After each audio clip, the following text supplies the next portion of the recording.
За та бүхэнд Аранхангай аймагаас өөрийнхөө тойргоос мэдчилж байна. Өнөөдөр би Аранхангай аймагт ажиллаж байна.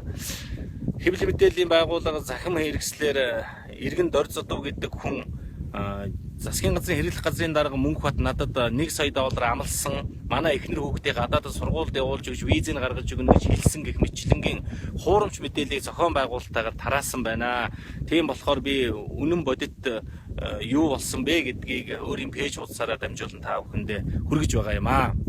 За Иргэн Дорзодов гэдэг хүн 3 дахь хүнээр дамжуулан зуушлуулан одоо надтай бол уулзсан. Энэ уулзалт Инканто таавны спорт комплексд бол болсон байгаа. За энэ уулзалтан дээр ямар хүсэлт, ямар саналтай уулзж байгаа юм бэ гэж асуухад бол Дорзодов надад 60 тэрбумын хэрэг гэх энэ асуудал эвлүүлэг юм а гэдэг үннийг би Монголын ард түмэнд одоо дэлгэж нэвтрүүлэг хийж өгье.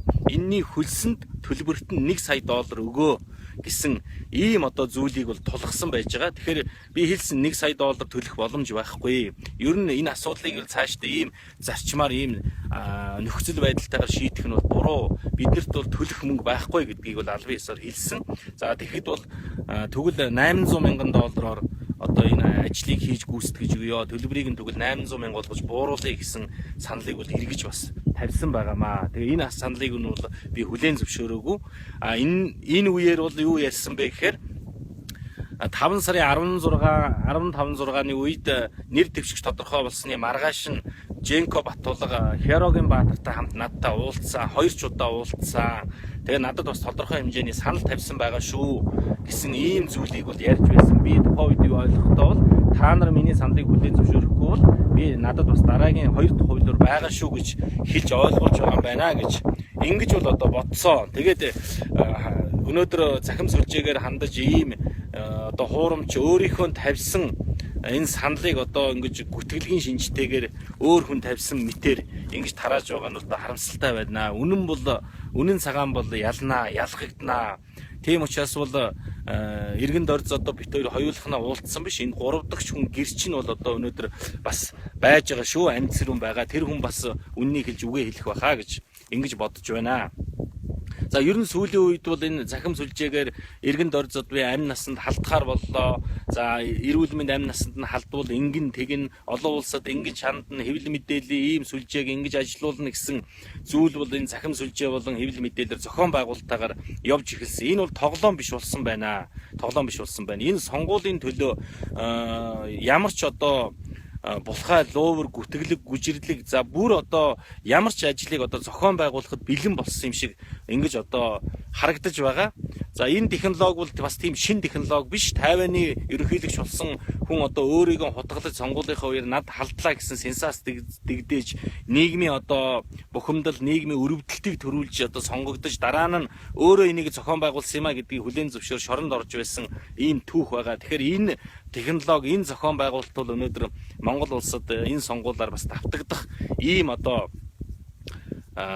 шинж харагдаад байгаа. Тийм учраас бол Иргэн Дорзодовыг цагдаагийн хамгаалтанд авсан нь бол одоо бас зөв юм аа. Яагаад вэ гэхээр энэ хүнд ямар нэгэн юм тохиолдлоо гэж бодоход бол шууд одоо Монгол Ардын намын сонгуулийн штаб зохион байгуулсан мэтэр ингэж ойлгогдохоор ийм одоо сонгуулийн PR хар технологиг бол хэрэглэж байна. Тэгэхээр энийг одоо та бүхэн маань ард түмэн үнэн зөвөөр ойлгоно гэдэгт итгэж байна. Ер нь бол шударга сайхан өрсөлдөг, үнэн үгээ хэллээд халз мэтгэлцээд ямар бодлого, ямар одоо зарчим барьж ажиллах юм, юу хийх юм, юу хэрэгжүүлэх юм бэ гэдгээ ярьж өрсөлддөг ийм одоо сонгуулийн жишгийг бол энэ жилийн ерөнхийлөгчийн сонгуулиас эхлээд бол эвдэж эхэлсэн байна. Энэ бол дэлхий дээр байгдаг барууны хар технологиуд бол орж ирсэн байна. Бүр тэр байтугай одоо нэг намын, улс төрийн намын улсын хурлын гишүүн байсан хүний гэрт очихсон.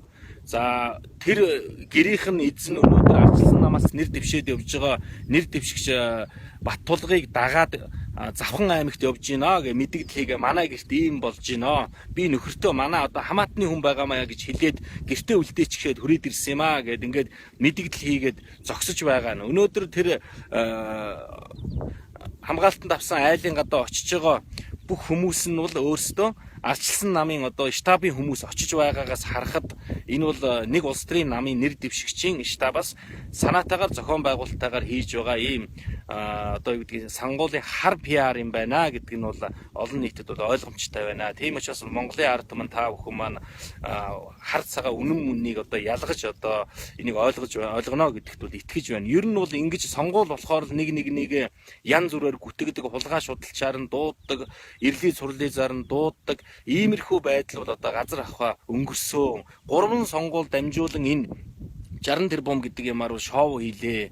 Тийм учраас бол одоо энийг болох цаг нь болжээ гэдгийг бол хэлж байна. За тэгээд өнөөдөр бас албан ёсоор Инканто спорт комплексийн уулзсан уулзалтан дээр ийм асуудал яригдсан юм а гэдгийг бол та бүхэнд хэлье. За энэ уулзалтын үеэр мөн Дорж Зодов юу гэж ярьсан бэ гэхээр Австралийн визийг биднэрт одоо манай гэр бүл манай эхнэр хүүхэд бид гуравт гаргаад өгчих $1 сая өгчих. За $1 сая гэдэг бол 10 жил одоо гадаадад амьдрах ийм мөнгөө. Тийм учраас бол би эхнэр хүүхдийн одоо сургалтын төлбөр амьдрах орчин сахуулаад 10 жил одоо амьдрах мөнгийг одоо би та бүхэнд санал тавьж байгаа маа. Хэрвээ энэ саналыг хүлээж авах юм бол би одоо өөрийнхөө 60 тэрбумын хэрэг гээд байгаа энэ зүйл бол эвлүүлэг байсан гэдэг үннээ хүлээж нэвтрүүлэг хийж өгье гэсэн ийм зүйлийг саналыг өөрөө тавьж өөрөө одоо энэ уулзалтанд хүрэлцэн ирсэн гэдгийг бол та бүхэнд бас хариуцлагатайгаар мэдгдъя.